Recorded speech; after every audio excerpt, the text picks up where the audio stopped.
I think we've misunderstood the greatest threat to America.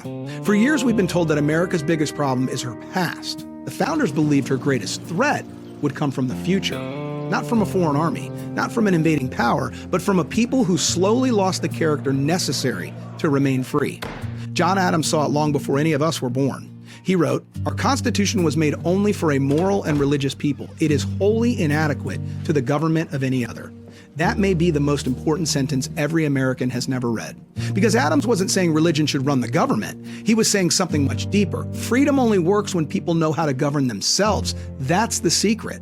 The American experience was never built on the idea that government could solve every problem. It was built on the belief that families, churches, schools, businesses, and communities would form a people of character long before government ever needed to intervene.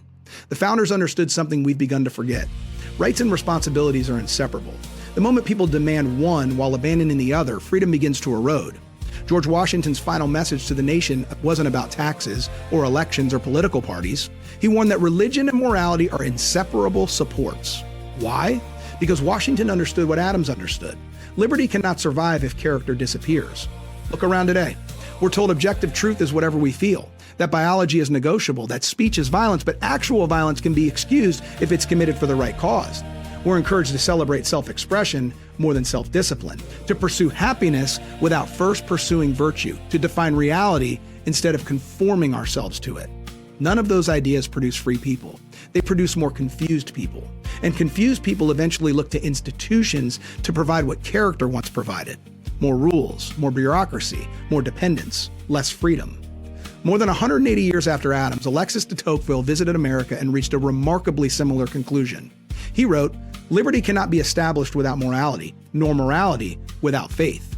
In other words, America's strength wasn't simply her Constitution. It was the kind of people the Constitution assumed would exist. People who kept their word, honored their marriages, raised their children, served their neighbors, went to church, controlled themselves before trying to control someone else.